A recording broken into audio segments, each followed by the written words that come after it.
Olá, paz do Senhor. Eu sou o pastor André Cardoso e que alegria podermos estar juntos mais uma vez para a Escola Bíblica Online da Igreja Evangélica Canaã. Nós estamos aqui dando continuidade ao novo tema que é o corpo de Cristo, origem, natureza e vocação da igreja. Hoje nós estaremos meditando no seguinte tema: imagens bíblicas da igreja. Imagens bíblicas da igreja. Antes, porém, vamos aqui dirigir a Deus uma palavra de oração, pedindo a bênção do Senhor sobre as nossas vidas para que seja um tempo de aprendizado, de edificação, de crescimento espiritual para a minha, para a sua, para as nossas vidas, em nome de Jesus. Nesta oração também, agradecer a Deus pela vida dos nossos pastores, pastor Rogério Pardini, pastor Anderson Moraes e todo o ministério da Igreja Evangélica Canaã.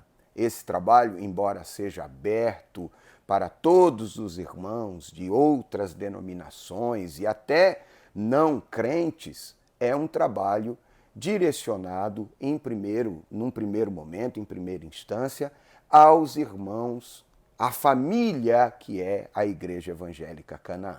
Tá bem? Mas é uma alegria, repito, receber todos os irmãos e estar com todos os irmãos de outras denominações que possam receber esse conteúdo. Amém? Vamos orar. Senhor Deus, em nome de Jesus, nós te agradecemos por esta oportunidade, por esse momento tão importante que nós temos para juntos meditarmos na tua palavra. Quero pedir a ajuda do Santo Espírito, do Espírito Santo, que venha iluminar o nosso entendimento, nos dar clareza sobre aquilo que iremos tratar, falar, explanar, meditar, enfim, aquilo que iremos compartilhar nesse momento. Abençoe a vida de cada irmão, irmã, de cada família que nos acompanha, agradecendo a Deus aqui pela vida dos nossos pastores, pastor Rogério Pardini, Anderson Moraes, pela Igreja Evangélica Canaã, pela equipe de trabalho, toda a parte técnica, nas gravações, edições, o irmão Eri, irmão Naldo, enfim, abençoa, Senhor, e para que nós possamos desenvolver um trabalho com excelência para a honra e glória do teu nome. É o pedido que fazemos e desde já agradecemos em nome de Jesus. Amém e amém. Vamos lá então, imagens bíblicas da igreja. O texto áureo, a Bíblia está aberta aqui, eu vou trabalhar com a revista, os textos bíblicos, aqueles que não estiverem na lição, nós iremos recorrer à Bíblia. Mas não é o fato de eu estar lendo o texto bíblico na revista que eu não vou te convidar a tomar a sua Bíblia, papel, caneta, para fazer as suas anotações e guardar aquilo que Deus falou com você para rememorar, trazer a lembrança, estar meditando, estudando, se aprofundando no texto, não é? Então, faça isso. Tome a sua Bíblia, tá? Em nome de Jesus. Texto áureo encontra-se em 1 Pedro, capítulo 2, versículo 9, e diz o seguinte: mas vós sois a geração eleita, o sacerdócio real, a nação santa, o povo adquirido, para que anuncieis as virtudes daquele que vos chamou das trevas para a sua maravilhosa luz. Nós temos aqui pelo menos 4 figuras bíblicas da igreja: geração eleita, sacerdócio real, nação santa, povo adquirido, com um propósito: anunciar as virtudes daquele que vos chamou das trevas para a sua maravilhosa luz. Estamos falando de Jesus. Verdade prática: por meio de cada imagem que retrata a igreja aqui nesse texto, o Espírito Santo nos revela o quão gloriosa ela é. Que privilégio é fazer parte da Igreja de Jesus Cristo. Nesta lição estudaremos as principais imagens bíblicas a respeito da Igreja, que comunicam estas imagens relatadas aqui por Pedro, comunicam a nós os seguintes aspectos: relacionamento, função, habitação. Tá? Essas figuras, estas imagens que o texto nos traz da igreja nos revelam relacionamento, função e habitação dessa instituição que, como vimos na introdução da última semana, é uma instituição idealizada, fundada, criada por Deus. Amém? Vamos lá então. Primeiro, as imagens que descrevem relacionamento. A igreja é vista como e apresentada na Bíblia como a noiva de Cristo. A noiva de Cristo. Sem dúvida alguma, a imagem da noiva, a imagem da igreja como noiva de Cristo é uma das mais belas da Escritura. Na verdade, a Bíblia usa tanto a figura da noiva como a da esposa para representar a igreja. Primeiramente, a igreja é descrita como uma virgem pura. 2 Coríntios, capítulo de número 11, versículo de número 2, Paulo escreve aos Coríntios dizendo que a igreja está sendo cuidada, preparada como uma virgem pura para ser entregue ao seu marido, a saber, Cristo. Tá? Convém destacar que a palavra grega pártenos, traduzida em 2 Coríntios 11, versículo 2, como virgem pura, é usada em relação a uma donzela que ainda não contraiu núpcias, ela não se casou, ela está sendo preparada para o casamento. É uma figura da igreja como noiva, trazendo a ideia de pureza e de fidelidade. Jesus falando com João lá na ilha de Patmos, lá no livro do Apocalipse, descreve a igreja dizendo que a noiva já se ataviou para o seu noivo. Né? Que figura extraordinária. A esposa de Cristo, Paulo retrata também de forma vívida a imagem da igreja como a esposa. Efésios capítulo 5, versículo 25 e 26, quando Paulo fala a respeito dos casais, da conduta do marido e da esposa, ele diz o seguinte: vós, maridos, amai as vossas esposas, assim como Cristo amou e se entregou por ela. Por esta esposa, Jesus, por amor, sacrificou-se, entregou-se ao sacrifício. Maravilhoso isso. Ela é a noiva, mas também é a esposa, esperando o tão aguardado encontro com o seu noivo. Jesus fala a respeito disso na parábola das 10 virgens. Mas à meia-noite ouviu-se o grito: aí vem o noivo.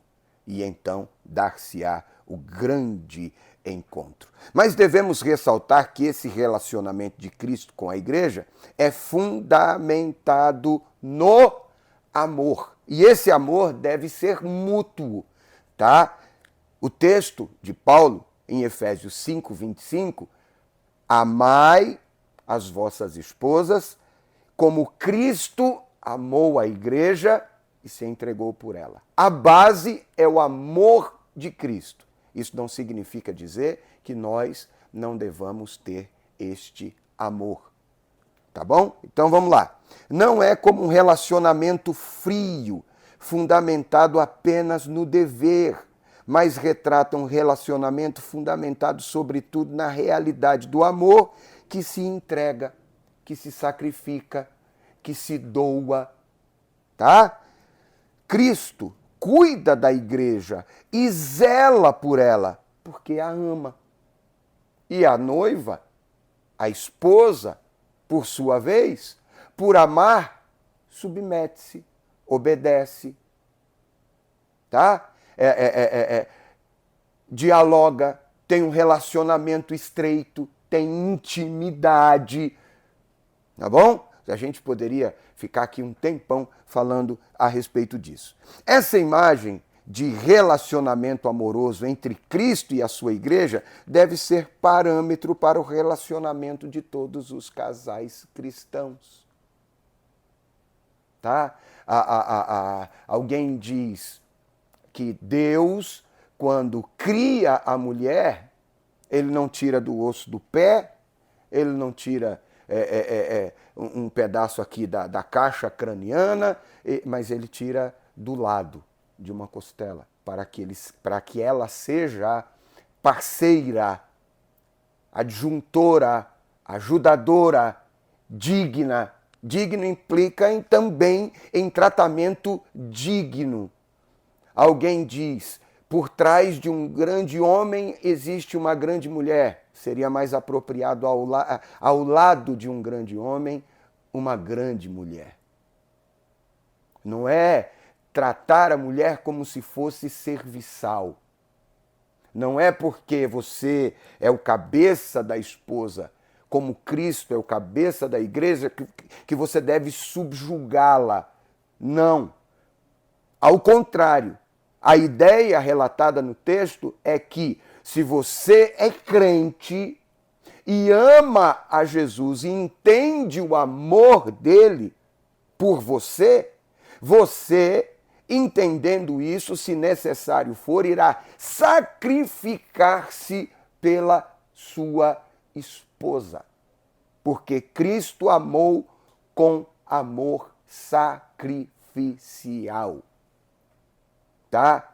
Não é você andar elegante e a sua esposa de pano de chita. Não é você andar de cromo alemão e a tua esposa com a sapatilha do 3x20. Tá bom? É você cuidar dela com dignidade. Dignidade. Tá? Os tempos são modernos, apresentam outros desafios. As mulheres, na maioria, não são mais do lar, têm o seu trabalho, têm a sua renda, mas pasmem, tem esposos, por exemplo, que diz assim, eu sou cabeça, eu mando, você me serve, o seu salário vem para minha mão e eu que administro. Que isso, rapaz? Vai se converter. Vai se converter. É uma parceria, tá? Ela te obedece, mas você tem que amá-la sacrificialmente, porque aí o obedecer e submeter-se a você não é um sacrifício, é um ato de amor. É uma troca. Vamos lá. E aí a gente percebe, só para falar dessa coisa aqui de família, de casal, de casamento, família é base da sociedade, que começa com uma parceria com uma sociedade chamada casamento. Por isso, uma investida já de algum tempo terrível para desconstruir o casamento, a família, porque o diabo sabe, o sistema que jaz no maligno sabem que famílias fracas vão produzir uma igreja fraca e uma sociedade fraca, tornando-se massa de manobra de pessoas inescrupulosas que têm em si não um compromisso com o dever de servir, mas um compromisso consigo mesmo, com seus propósitos egoístas, mesquinhos. Não é? Mas isso é assunto para outro dia. Vamos continuar aqui. Outra imagem da igreja, rebanho de Deus. rebanho de Deus. O salmista escrevendo diz que foi ele, não nós, que nos fez povo seu, ovelhas do seu pasto. Glória a Deus, rebanho de Deus. João apresenta Jesus e Jesus faz esta declaração de si mesmo, dizendo que ele é o bom pastor, aquele que dá vida pelas suas ovelhas. Somos rebanho de Deus. Quando reuniu os presbíteros na cidade de Éfeso, o apóstolo Paulo os exortou da seguinte maneira, em Atos 20, 28, dizendo que eles deveriam apacentar a igreja de Deus, que ele, Jesus, resgatou com o seu próprio sangue. Apacentar, como quem apacenta um rebanho. Efésios 4, Paulo fala dos 5 ministérios. E ele mesmo deu uns, e lá está, para pastores.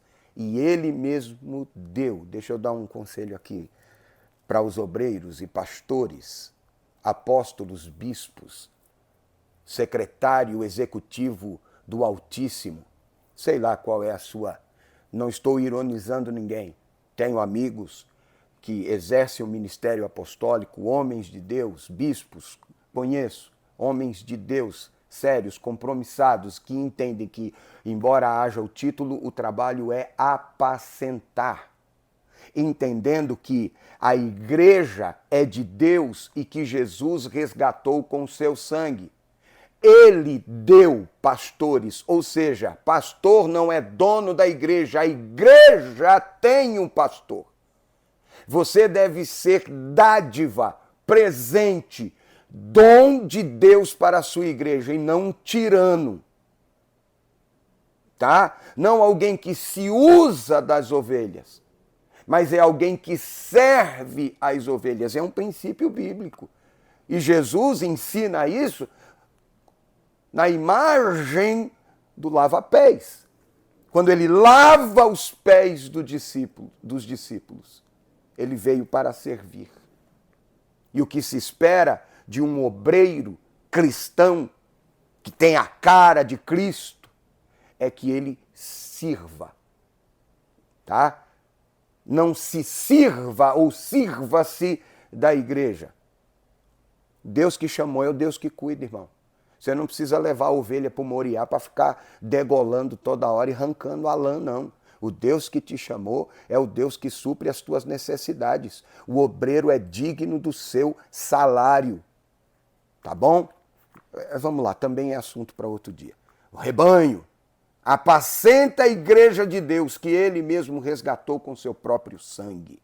Aqui a igreja é retratada como um rebanho de Deus. É uma metáfora que ilustra a relação existente entre ovelha e pastor. Paulo deixa claro que este rebanho custou um alto preço e não foi o sangue do pastor, foi o sangue de Cristo. O sangue de Cristo. A igreja é de Jesus. Uma frase muito bacana do meu professor, Dr. Nelson Rocha. A igreja nunca pertenceu a vós, a igreja pertence ao Verbo. Quando alguém tentou incitar ciúme em João Batista acerca de Jesus, que estava fazendo mais discípulos, ele disse: convém que ele cresça e que eu diminua. Eu sou a voz, a igreja não é da voz. Ele é o Verbo, a igreja pertence ao Verbo. Nunca a voz. Vamos continuar aqui. Aleluia. Tendo em mente essa imagem, o apóstolo Pedro também põe isso em evidência. 1 Pedro, capítulo 5, versículos 2 e 3. Lá, basicamente, Pedro está dizendo para que os obreiros apacentem o rebanho de Deus que está entre vós, não por força, nem por torpe ganância. Hã? Mas que você apacente como um verdadeiro pastor. Mas vamos continuar aqui. A síntese aqui do primeiro tópico é: imagens como a noiva de Cristo, esposa de Cristo e o rebanho de Deus descrevem o relacionamento da igreja com Cristo. Amém? Vamos para o segundo tópico da lição, mas, me perdoem, falando em novidades, nós temos este ano conosco aqui na Escola Bíblica da Igreja Evangélica Canaã a participação de mais 2 obreiros que estarão conosco aqui, trazendo o estudo da Palavra de Deus, esse conteúdo maravilhoso que nós compartilhamos aqui. E eu quero apresentar o primeiro deles. Vamos apresentando devagarinho, suspense. E eu quero apresentar o primeiro deles, que é o nosso amigo presbítero Conrado Simitam. É um amigo, um homem de Deus, músico, estudioso da palavra, e eu tenho certeza que será uma bênção. Com vocês, nosso amigo presbítero Conrado. Vem para cá, meu amigo. Paz do Senhor, pastor André. É uma satisfação imensa aí poder participar desse trabalho, estar com vocês aí nessa temporada. Agradeço a confiança, né? E se depositaram na minha pessoa. E, evidentemente, eu estou bem otimista, vamos fazer um grande trabalho, onde as pessoas vão ser edificadas e estou otimista que, além da edificação, teremos conversões e crescimento espiritual. Esse é o que nós queremos produzir, ajudar o Espírito Santo a produzir crescimento nas pessoas. É uma satisfação imensa trabalhar com você, irmão. Ô, glória! Deus abençoe, irmão Conrado. Seja bem-vindo, obreiro. Tem trabalho, hein? Tem trabalho. Vamos lá. Vem comigo. Segundo tópico da lição. Vamos em frente. Imagens que descrevem função ou funções, tá? Primeira, geração eleita e sacerdócio real, nação santa, povo adquirido. Assim como havia um povo de Deus debaixo do antigo pacto, Êxodo 19, versículos 5 e 6, Isaías 43, 3, da mesma forma Deus possui um povo debaixo do novo pacto. Do novo pacto. E é o texto que nós lemos de 1 Pedro, capítulo 2, versículo 9. Tá? Geração eleita. Geração eleita. A palavra grega genos, traduzida aqui como geração, também possui o sentido de raça. Tá? O Novo Testamento mostra que em Cristo, tanto judeus quanto gentios fazem parte de uma só geração ou de uma só raça. Caem as barreiras, tá?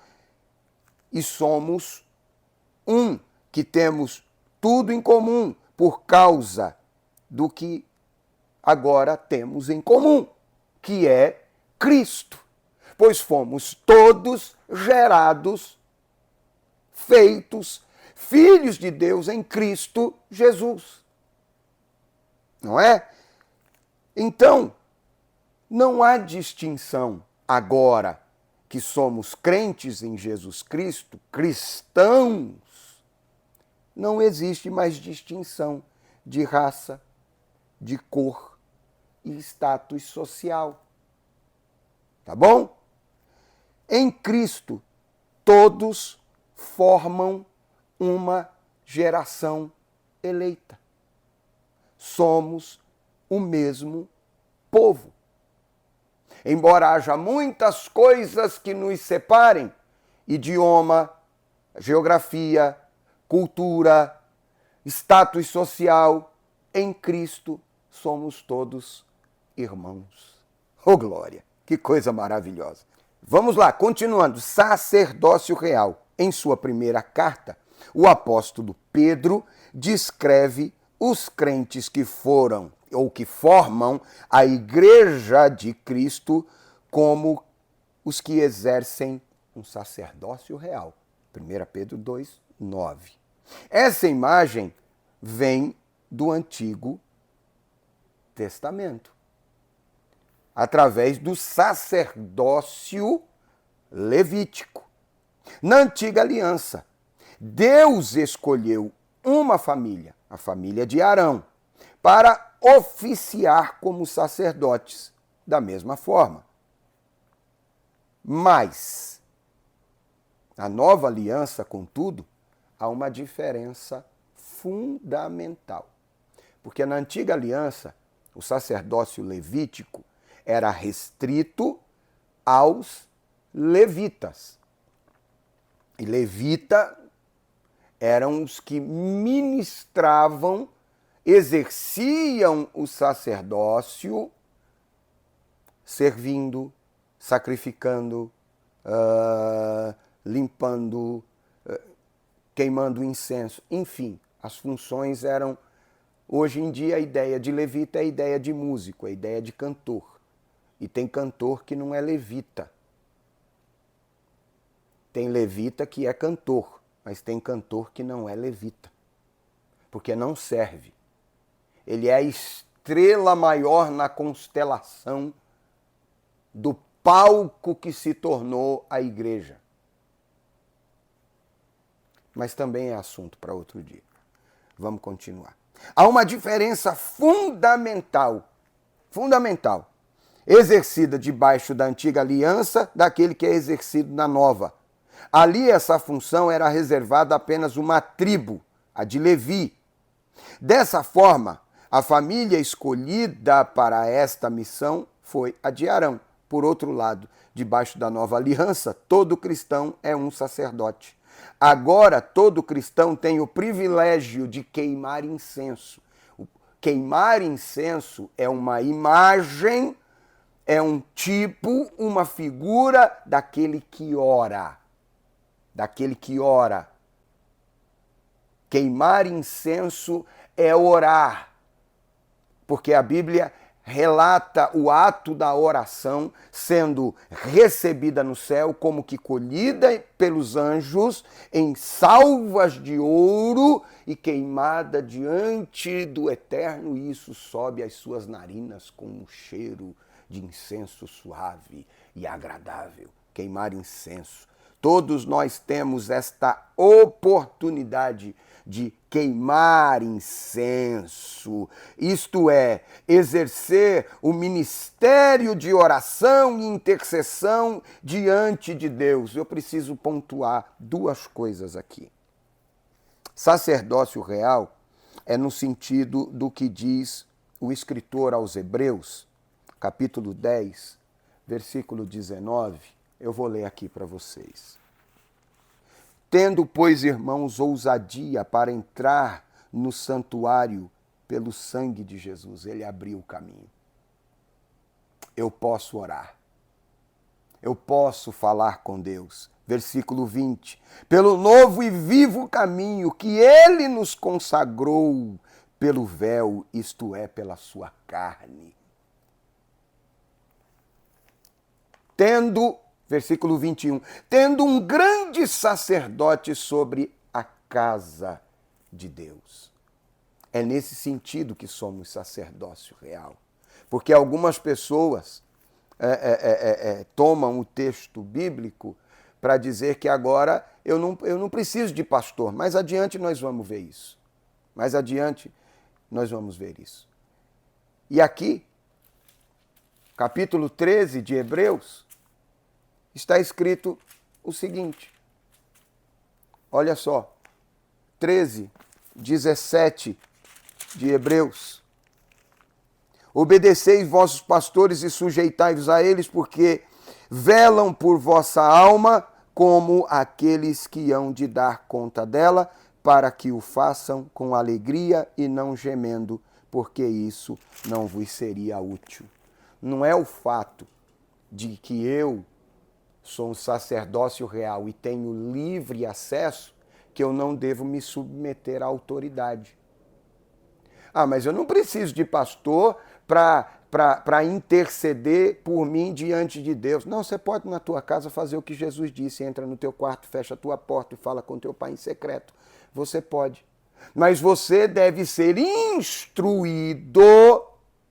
instruído na palavra, para que você tenha um crescimento e seja aperfeiçoado na fé. Deixa eu compartilhar com vocês o que Paulo escreve, e eu já citei aqui hoje com vocês, Efésios capítulo 4, versículo 11 a seguir, diz o seguinte: e ele mesmo deu uns para apóstolos, outros para profetas, outros para evangelistas, outro para pastores e outros para doutores, tá? E doutores. Querendo, olha o versículo 12, que coisa extraordinária. Querendo o aperfeiçoamento dos santos, para a obra do ministério, para a edificação do corpo de Cristo, até que todos cheguemos à unidade da fé e ao conhecimento do Filho de Deus, a varão perfeito, à medida da estatura completa de Cristo, para que não sejamos mais meninos inconstantes, levados em roda por todo vento de doutrina, pelo engano dos homens que com astúcia enganam fraudulosamente. Deus, Jesus, presenteou a igreja com apóstolos, profetas, evangelistas, pastores e doutores para o crescimento, o aperfeiçoamento dos santos. E aí é que a coisa pega. O aperfeiçoamento dos santos, porque já é sacerdócio real, não é? Eu já sou santo. E aperfeiçoar santo não é fácil, porque já é santo. Então ele já tem tudo, ele já sabe tudo, ele não precisa de ninguém, nem de igreja, nem de pastor. Mas foi Jesus quem deu pastores. E está escrito: obedecei os vossos pastores. Vamos em frente. Nação santa, povo adquirido. Povo adquirido. 1 Pedro 2,9. Ambos os termos vêm adjetivados, mostrando o que essa nação e esse povo eram, representavam e deveriam ser, ou deveriam representar. Não era uma nação ou um povo qualquer, tá? Não, é uma nação santa, separada, adquirida, comprada por Deus, para Deus. Essa é uma figura muito forte para retratar uma igreja inteiramente consagrada a Cristo.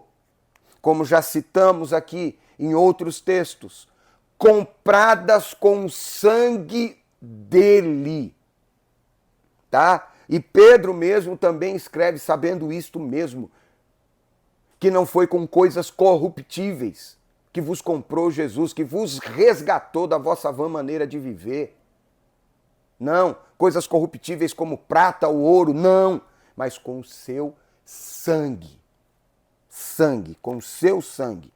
Tá? Para quem diz que você não tem valor, que nós não temos valor, que somos um povozinho qualquer, não, nós somos, olha aqui, ó, nação santa e um povo adquirido. Nós somos separados, comprados, custamos nada mais, nada menos que o sangue do inocente, do Cordeiro de Deus que tira o pecado do mundo. Continuando. Corpo de Cristo. Essa é uma das imagens mais fortes e frequentes no Novo Testamento para retratar a igreja. A igreja é o corpo de Cristo. Cristo é a cabeça. Nós somos o corpo. Nós somos do cabeça que é Cristo, o pulmão que respira esse ar pecaminoso, e não nos contaminamos e levamos o sopro de Deus para alcançar e transformar vidas. Nós somos os braços, as mãos que semeiam a palavra. Nós somos os pés que devem ser formosos e a boca que anuncia o Evangelho. Nós somos os olhos que veem e não são indiferentes, mas que se comovem e derramam lágrimas pelas almas que estão perecendo. Meu Deus, que coisa extraordinária. A igreja é o corpo. Mais do que uma organização, a igreja é um organismo vivo, tá? A analogia da igreja como corpo é muito significativa. Primeiramente porque trata a harmonia e a unidade que há no corpo. Ao falar da igreja como corpo de Cristo, a ideia é de harmonia, de submissão, é a ideia de unidade do corpo. Não é órgãos, membros que se movem independentemente um do outro. Não. Há um sincronismo, harmonia nesse funcionamento do corpo. Todos os membros cooperam para isso. Tá? Você leia, eu tenho certeza que você conhece o texto, 1 Coríntios, capítulo 12, versículos 21, 22 e 25. Logo, nenhum membro faz menos parte do corpo que os demais. O mais insignificante tem assim a sua importância. Paulo diz que aqueles membros do corpo que julgamos mais indignos são aqueles que recebem maior atenção. Que coisa extraordinária! Todos são necessários. A variedade de órgãos, membros, funções constitui a essência da vida física. Nenhum órgão pode estabelecer monopólio no corpo, assumindo as funções dos outros. Então, eu e você somos membros, não somos o corpo em si, independentes. Não, fazemos parte de um corpo, somos membros. Ah, eu sou a igreja. Você não é a igreja, você é um membro do corpo, que é a igreja. Eu não vou para a igreja porque eu sou uma igreja, eu sirvo a Deus na minha casa. Desculpa, você está caminhando a passos largos, distanciando-se do Evangelho e do corpo de Cristo. Você está vivendo como um amputado, como um membro fora do corpo. Você não é corpo inteiro em si só, não. Você é membro do corpo. Amém? Continuando, chegamos ao final deste tópico e vamos caminhando para o terceiro e último, que é imagens que descrevem a habitação. Antes, porém, eu preciso fazer mais uma apresentação. Agora eu quero chamar aqui para que vocês o conheçam, tenham um primeiro contato. Nosso amigo é uma pessoa boníssima, muito simpático, um homem de Deus, pastor Carlos Garabé. Pastor, vem para cá, o povo quer te ver. Oi, pessoal. Pastor André, missionária Melissa, a paz do Senhor Jesus. Estamos muito felizes com esse convite e já estamos preparando a aula com muito carinho, com muito amor, porque é para a glória de Deus. Estamos reforçando esse time e é para a glória de Deus que fazemos isso. Um beijo no vosso coração. Ô, glória! Deus abençoe, pastor Carlos Garabé. Estamos ansiosos para tê-lo conosco aqui na equipe, fazendo parte desse bonito trabalho. Glória a Deus, pastor Carlos Garabé. Vamos lá. Imagens que descrevem habitação. Primeira, santuário de Deus. Muito embora seja comum identificar a igreja a partir da sua estrutura arquitetônica, não é isso que a Bíblia identifica como sendo igreja. Não é o prédio, não é a construção. Na introdução, na aula introdutória da última semana, nós falamos que a igreja é formada por indivíduos que se arrependeram, creram e receberam Jesus como único e suficiente Salvador. que a reunião destas pessoas forma o que a Bíblia, o que nós traduzimos por igreja, a palavra grega é eclésia, que é a reunião dos crentes em Jesus Cristo. Então, esse encontro pode se dar num prédio muito luxuoso.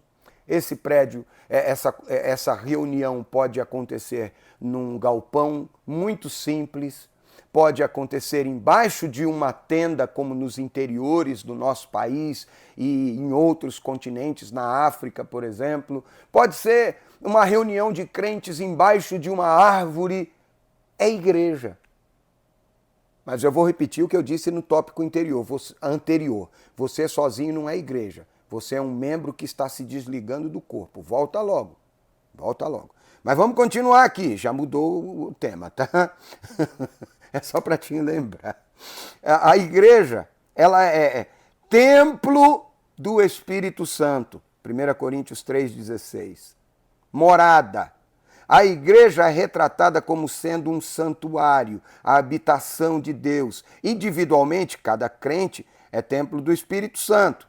É templo do Espírito Santo, mas é membro do corpo. Tá bom? É só uma edícula. Tá? Repito, não é igreja só, não há contradição nem no texto bíblico e nem na lição. Tá? A igreja é retratada como sendo santuário de Deus. 1 Coríntios 3, 16, 17. Isso também significa que Deus habita na igreja. E aí tem gente que pega o texto de Atos, capítulo 17, 24 a 31, para dizer assim, não, está escrito que Deus não habita em templo feito por mãos de homens.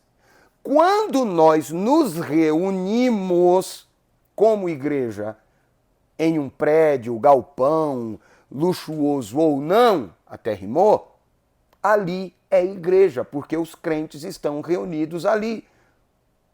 Por isso que a igreja não é só o prédio, porque, por exemplo, a Igreja Canaã, mudando do endereço da Avenida Goiás, número 160, e indo para um outro endereço maior, mais amplo, mais confortável, com maior capacidade para receber um número muito maior de irmãos. Se aqui o prédio pode ser comprado por uma empresa, a presença de Deus não fica, a presença de Deus vai. Onde estiverem 2 ou 3, aí eu estou. Quando a multidão se reúne, Jesus está ali. Jesus está ali. Eu me lembro de uma canção antiga. Tem só uma paciênciazinha comigo. Eu sei que eu não sou cantor.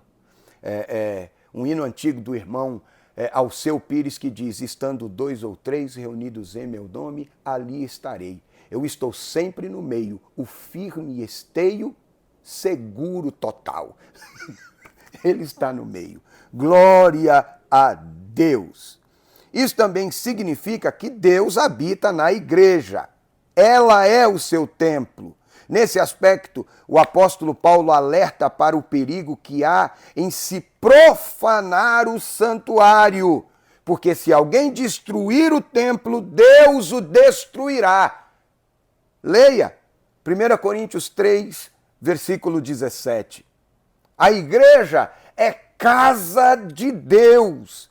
A igreja é descrita como sendo casa de Deus, 1 Timóteo 3,15. Ela é a igreja do Deus vivo, Paulo diz a Timóteo. Esse conceito de igreja como sendo casa de Deus é derivada do Antigo Testamento, em que o povo de Deus é retratado como a casa ou família de Deus. A nação de Israel floresceu a partir da família de Jacó. Isso nos faz ver a importância da igreja como uma instituição social. Na base da sociedade está a família. Na base da sociedade está a família. Na base da igreja está a família. A igreja começa na sua casa, na sua família. Eu sempre digo isso aos irmãos que estão conosco lá no ponto de pregação e aos irmãos com quem converso aqui na nossa sede. O culto, a igreja, começa no endereço da sua casa. no seu endereço. Lá. E lá, o responsável por este pequeno rebanho é você, sacerdócio real. Continuando, uma igreja forte é formada por famílias igualmente fortes. Uma sociedade forte, ela tem como base famílias fortes. Daí, os ataques ferozes de uma tal ideologia política em enfraquecer a família, dizendo que esta é uma instituição retrógrada. Palavras de alguém que foi eleito presidente da nação. Vamos lá. O inverso também é verdade. Famílias fracas tornam-se igrejas fracas e sociedade fraca. Fraca. Por trás de muitos problemas sociais está a destruição da família. Eu estou fazendo questão de ler o que está na revista, para você não pensar que eu estou divagando em pensamentos. O autor, eu, a igreja, aqueles que estão firmados em Cristo e na palavra comungam do mesmo pensamento. Fique alerta, irmão. Não permita que o inimigo entre, faça um ninho na sua casa e destrua a sua família, enfraqueça as bases da sua família. Viu? Tem a palavra de Deus como luz, como lâmpada. Tem a palavra de Deus como pão, como água. Tem a palavra de Deus como espada. Não negocie princípios e valores. Preserve a sua família. Vamos lá.